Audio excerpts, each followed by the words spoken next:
Hey, Hollow Dwellers, welcome back to Jester's Hollow, a place where horror isn't measured by how often a game scares you, but by how long it makes you feel unsafe after the controller is set down. There's a particular kind of fear that games really commit to. Not the fear of death, not the fear of monsters, but fear of being hunted, not as a hero, not as a fighter, but something smaller, something vulnerable, something that is never meant to win.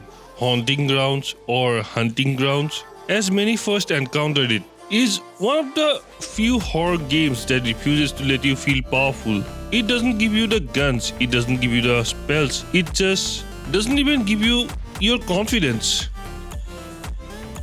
Instead, it gives you a body that can panic, and then it watches what you do with it.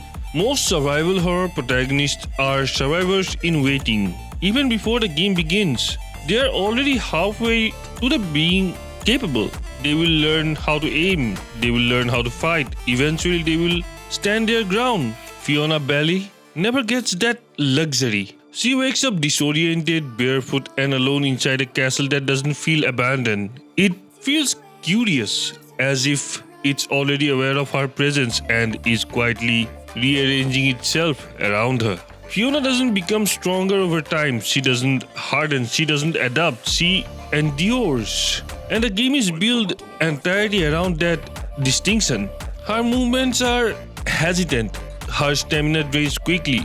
She panics, she stumbles. When she crashes for too long, she loses control of herself. The camera doesn't empower her, it observes her, often from angles that feel intrusive, uncomfortably intimate. This isn't a power fantasy, it's a captivity simulator. One of Hunting Ground's most unsettling design choices is that fear isn't cosmic. Panic isn't just animation or sound design, it's mechanical. When Fiona becomes overwhelmed, the game begins to disobey you. Input delay, movement falters, your input stops cleanly translating into action. In most games, fear is something you feel. Here, fear is something the character feels, whether you want her or not. And that's crucial. Because Hunting Grounds isn't asking, can you keep your cool? It's asking, what happens when you can't? The loss of control is gradual, it creeps in quietly. You don't notice it immediately until you realize that you are pressing a button correctly, but Fiona isn't responding the way she should. That disconnect is the horror. No monsters, no jump scares, but the realization that your authority over the character is conditional. Huey, the white shepherd dog, is often remembered as the cute or comforting presence.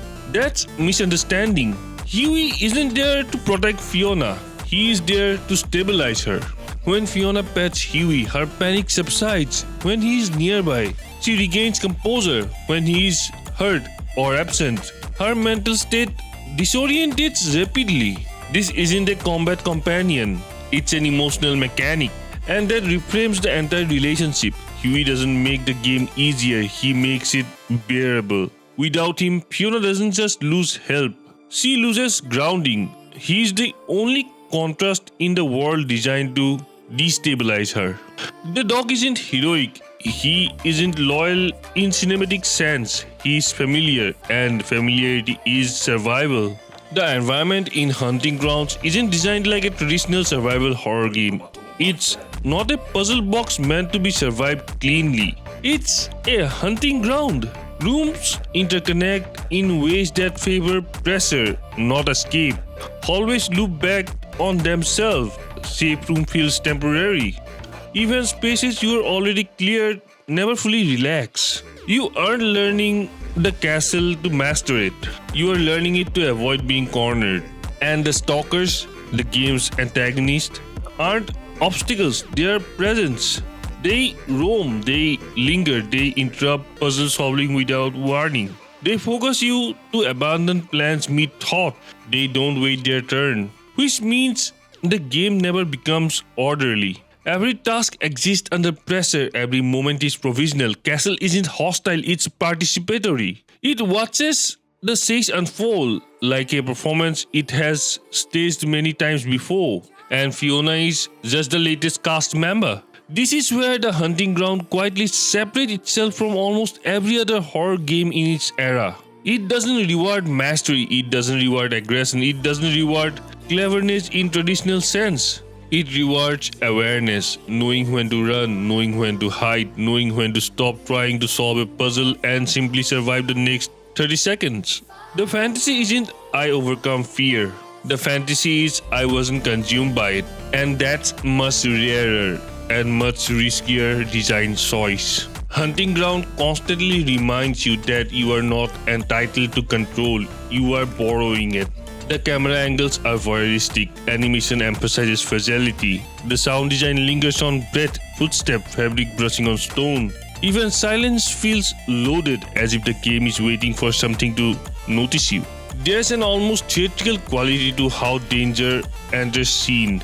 Enemies don't crash through walls, they arrive calmly, casually, as if they're always been nearby and simply decided it was time. This makes hiding feel temporary and running feels desperate. You are not escaping danger, you are postponing it. Most horror games give you a release, a final weapon, a cinematic stand, a moment where the balance tips and you reclaim agency. Hunting Grounds denies it. Even near the end, even when Fiona has learned the castle's secret, and even when narrative reveals its hands, the feeling doesn't change. You are smaller than the space you occupy, still watched, still pursued. There is no moment where the game says you are safe now, because safety was never the point. The point was persistence.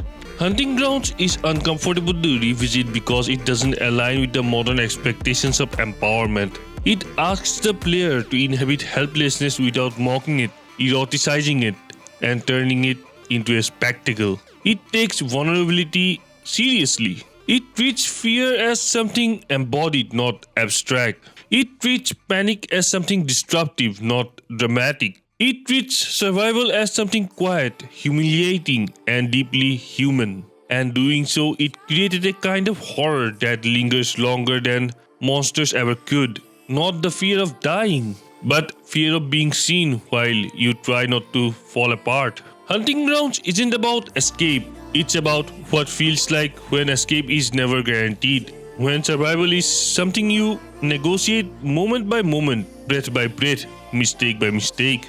It's a game that doesn't ask you to be brave, it asks you to stay.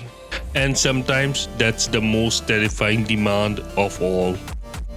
Thank you for watching, Hollow Dwellers. See you in the Hollow.